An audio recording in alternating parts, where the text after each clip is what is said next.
पश्चिम बंगाल में सैकड़ों की संख्या में महिलाओं के साथ अमानवीय अपराधों का आरोपी शाहजहां शेख आखिरकार गिरफ्तार हो गए।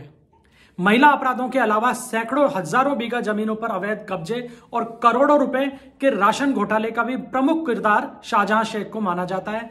ईडी ने इसे आरोपी भी बनाया था, लेकिन इस चेहरे के पीछे सरकारी सरपरस्ती भी छुपी हुई है। जितना चर्चित और दागदार चेहरा शाहजहां शेख का है, उतनी ही दागदार टीएमसी यानी तृणमूल कांग्रेस सरकार भी हुई है, जो कि पिछले 2 महीने से लगातार इसे बचाने की कोशिश कर रही थी। लेकिन अब स्थिति में परिवर्तन हुआ है, हालात बदले हैं। संदेश खाली का एक खलनायक अब बंगाल की राजनीति को बदलने वाला एक अहम किरदार बन चुका है। और आज इन्हीं तमाम विषयों पर हम आपसे बातचीत करेंगे कि क्या तृणमूल कांग्रेस ने संदेश खाली को हल्का मानकर अपनी राजनीतिक विदाई तय कर दी है। क्या आगामी लोकसभा चुनाव में ममता बनर्जी को इसका बड़ा खामियाजा उठाना पड़ेगा। नमस्कार दोस्तों, मैं हूं आपका होस्ट विकास शर्मा और आप लोग देख रहे हैं खरी खरी। दरअसल पिछले 2 महीनों में संदेश खाली हिंदुस्तान का सबसे चर्चित इलाका बन चुका है और इसकी शुरुआत होती है 5 जनवरी को ईडी के एक छापे से।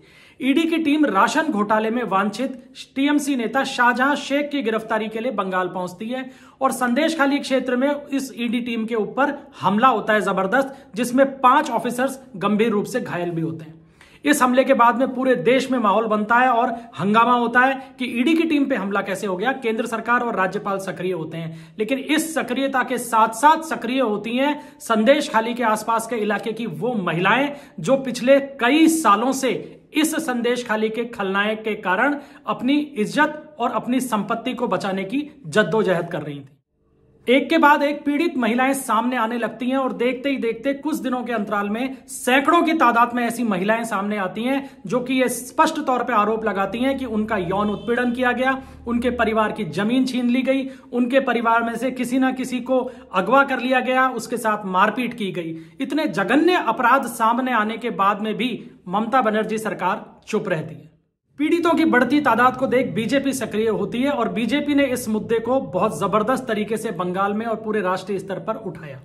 अब सवाल यह उठता है कि बंगाल सरकार क्या कर रही थी। दरअसल संदेश खाली शाहजहां शेख से जुड़े हुए जितने भी किरदार रहे हैं वो सारे के सारे टीएमसी के नेता रहे हैं, कैडर रहा है टीएमसी का। और यही कारण है कि टीएमसी के तमाम नेताओं से लेकर मुख्यमंत्री ममता बनर्जी तक इस पूरे प्रकरण को दबाने में जुटी रही। कौन है शाहजहां शेख, इस पर बहुत चर्चाएं हो चुकी हैं। आज हम चर्चा इस बात पे करेंगे कि क्या संदेश खाली तृणमूल कांग्रेस के लिए विदाई का कारण बनने वाला है। क्या आगामी लोकसभा चुनाव और उसके बाद जो विधानसभा चुनाव होंगे उसमें ममता सरकार के लिए सबसे बड़ी सरदर्दी संदेश खाली बनने जा रहा है। दरअसल ममता बनर्जी को भी यह आभास अब हो चुका है कि संदेश खाली से जो माहौल उनके खिलाफ बना है उसका चुनाव में नुकसान हो सकता है और यही कारण रहा कि उन्होंने आनन फानन में गिरफ्तार करवाया शाहजहां शेख को। और इससे पहले भी एक संकेत निकल कर आया कि जिस कांग्रेस से गठबंधन को वो सिरे से खारिज कर चुकी थी, उसी कांग्रेस पार्टी से लोकसभा चुनाव में गठबंधन को लेकर तृणमूल कांग्रेस ने दोबारा से बातचीत शुरू की। ये दोनों चीजें ये दर्शाती हैं कि तृणमूल कांग्रेस को नुकसान हो रहा है और उन्हें इस बात का एहसास भी हो गया। दरअसल जन आंदोलन ममता बनर्जी की सबसे बड़ी ताकत रहे हैं और इसी के दम पर ममता बनर्जी ने लेफ्ट के शासन को उखाड़कर तृणमूल कांग्रेस को सत्तासीन करवाया और प्रचंड बहुमत के साथ में वापसी भी की। लेकिन अब यही जन आंदोलन ममता बनर्जी की सबसे बड़ी परेशानी भी बनते जा रहे हैं। बीते 2 लोकसभा चुनाव में बीजेपी ने बंगाल के ग्रामीण इलाकों में जबरदस्त पैठ बनाई थी। विधानसभा चुनाव में ऐसा लगा कि ममता बनर्जी ने उस खोई जमीन को वापस पाया है और लोकसभा चुनाव में वो एक बार फिर शानदार प्रदर्शन करेंगी।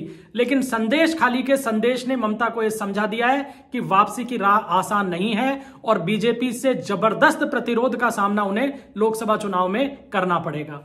इसके पीछे ममता की परेशानी भी गैर वाजिब नहीं है। दरअसल वो ये समझ रही है कि अब बंगाल की राजनीति में कांग्रेस या कम्युनिस्ट उनके मुकाबले कहीं नहीं ठहरते हैं, बीजेपी मुख्य दुश्मन है। और यही कारण है कि संदेश खाली प्रकरण के बाद उन्होंने कांग्रेस से एक बार फिर वार्ता करनी शुरू की सीट शेयरिंग को लेकर।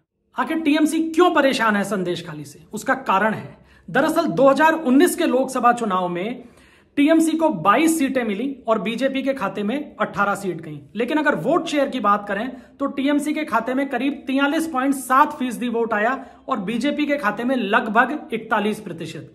केवल 2.5% वोटों का अंतर था टीएमसी और बीजेपी के वोटों में और सीटों का अंतर था 4 का। अब संदेश खाली के बाद से जो माहौल बन रहा है और जिस तरीके से महिला विरोधी की छवि ममता बनर्जी की बनी है या बनाई जा रही है, उससे अगर वोटों के अंदर थोड़ा बहुत भी हेरफेर हुआ तो ममता को बड़ा नुकसान तय है। और यही कारण है कि वो चाह रही हैं कि कांग्रेस पार्टी के साथ वो गठबंधन कर लें, भले ही 2-4 सीट कांग्रेस को देनी पड़े। कांग्रेस को 2019 के चुनाव में करीब 5.5% वोट मिला था, तो ममता बनर्जी ये चाह रही है कि वो 5.5% अगर उनके साथ जुड़ता है तो इस तरीके का कॉम्बिनेशन बना के बीजेपी को 10 से नीचे रखा जाए। लेकिन इसमें एक पेच है दोस्तों, मुस्लिम मतों का 90% से ज्यादा हिस्सा ममता बनर्जी को 2019 के लोकसभा चुनाव में भी मिला और विधानसभा चुनाव में भी मिला 2021 के। कांग्रेस को मुस्लिम मत केवल 2 ही सीटों पे मिले और दोनों सीटों के ऊपर कांग्रेस ने जीत दर्ज कर ली।